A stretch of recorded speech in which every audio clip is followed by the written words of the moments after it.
Hola Miss, buenos días.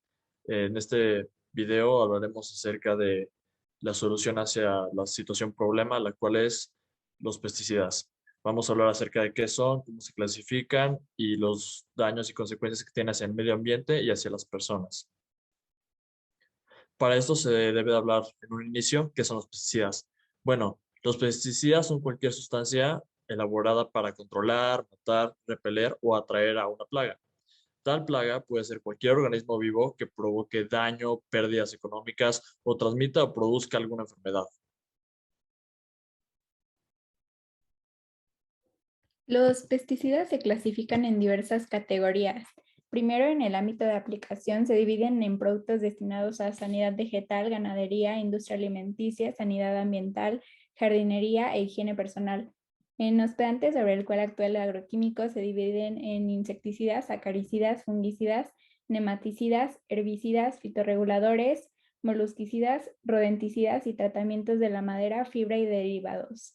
Siguiendo con el grupo químico, se dividen en insecticidas, fungicidas y herbicidas. Después, en el comportamiento en la planta, se dividen en sistémicos de contacto directo con la plaga según su especificidad, la vía de ingreso y el modo de acción. Finalmente, desde el punto de vista químico, serían los compuestos clorados, compuestos orgánicos fosforados, insecticidas naturales y sus análogos sintéticos, carbamatos y nitroderivados. El agua es una estructura formada por dos hidrógenos y un oxígeno. Es una molécula polar con un punto de ebullición de 100 grados centígrados y una masa molecular de 18,01 gramos sobre mol, y es bastante densa. Estas son las estructuras químicas de algunos de los pesticidas más comunes en la actualidad. La atracina es un herbicida que inhibe el proceso fotosintético de las plantas. Está conformado por átomos de carbono, hidrógeno, cloro y nitrógeno. Es una estructura polar, por lo tanto soluble en disolventes polares como el agua. Tiene un punto de ebullición de 205 grados centígrados y una masa molecular de 215,68 gramos sobre mol. Seguimos con los carbamatos, que son insecticidas con una estructura polar y por lo tanto son solubles en disolventes orgánicos y su solubilidad en agua es de 1860 miligramos sobre litro a 30 grados Celsius. Cuentan con una interacción dipolo-dipolo inducido, ion dipolo y dipolo-dipolo.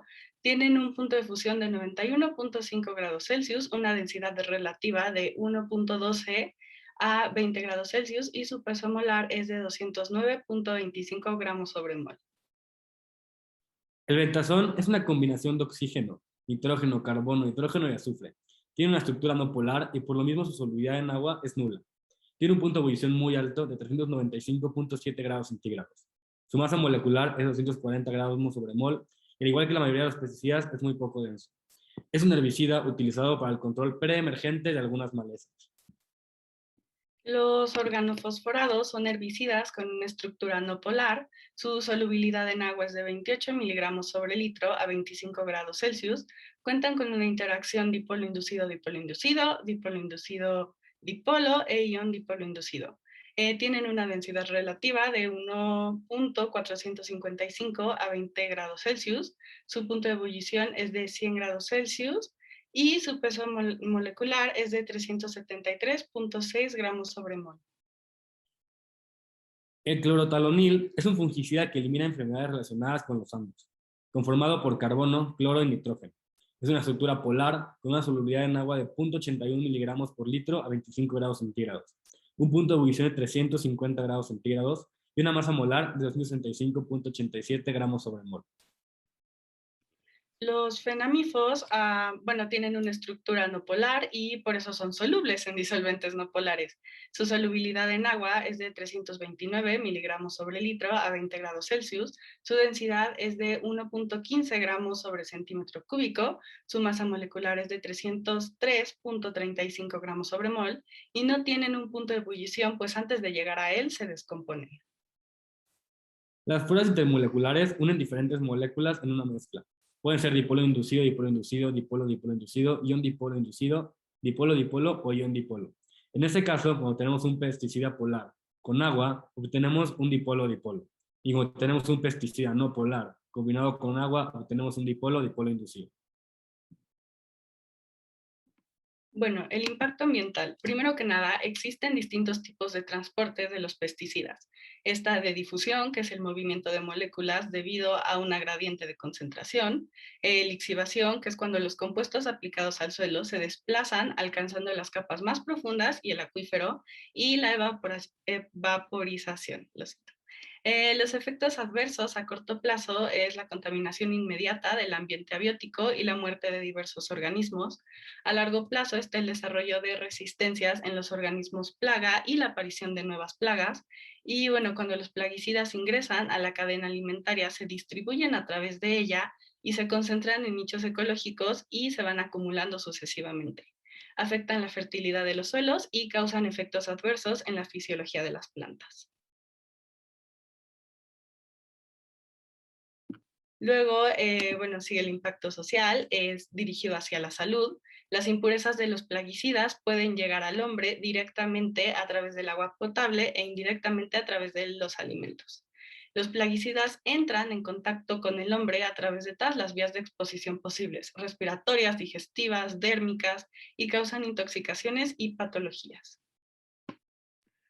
Como ya sabemos, este tipo de mezclas llevan dos elementos principales, el ingrediente activo y el ingrediente con el medio por el cual se esparce la mezcla. En este caso el agua. Pero hay veces que este puede tener un exceso del uno o del otro. Entonces tenemos dos métodos de separación. Un método de separación es la filtración. ¿Cómo funciona esto? Se pueden utilizar dos características que tienen los líquidos, la viscosidad y la densidad. La viscosidad es la resistencia que tienen los elementos durante una deformación, mientras que la densidad se define como masa por unidad de volumen. Entonces, al saber la viscosidad de cada elemento en la mezcla, se puede usar un filtro para separar el activo del medio. Se puede aplicar lo mismo con la densidad. Al tener densidades diferentes, el material más denso se acomoda por debajo del menos denso. Esto es una forma natural de separación y se puede filtrar hasta que queden totalmente separados.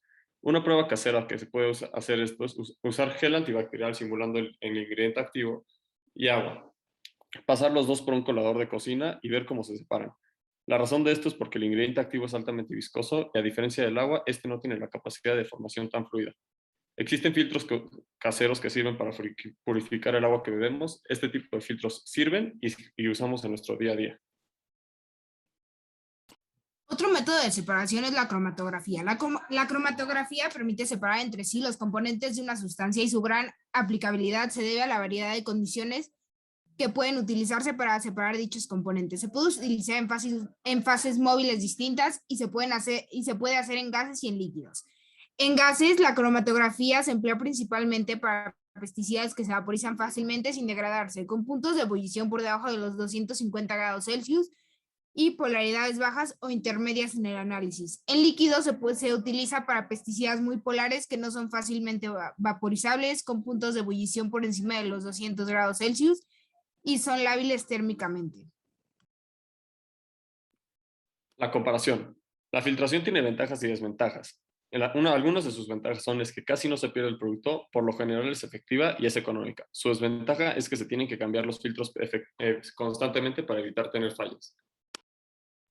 Las ventajas de la cromatografía son que es muy efectiva, se puede ocupar en líquidos y en gases y tiene puntos de fusión bajos en gases y una de sus desventajas es que los puntos de fusión son muy altos en líquidos. Alineándonos a los ODS establecidos por la ONU, podemos establecer que toda comunidad merece salud y bienestar, junto a poder acceder a agua limpia y saneamiento. Estos dos objetivos son complicados de alcanzar, sobre todo en países de desarrollo. Por ello, es crucial innovar con alternativas que aminoren los daños de los pesticidas, como también crear conciencia acerca de las consecuencias de su mal uso. Ahora, estas son algunas de las alternativas del uso de los pesticidas que pueden ayudar a minorar los daños y que podemos ocupar día a día, al igual que gente que trabaja en cultivos.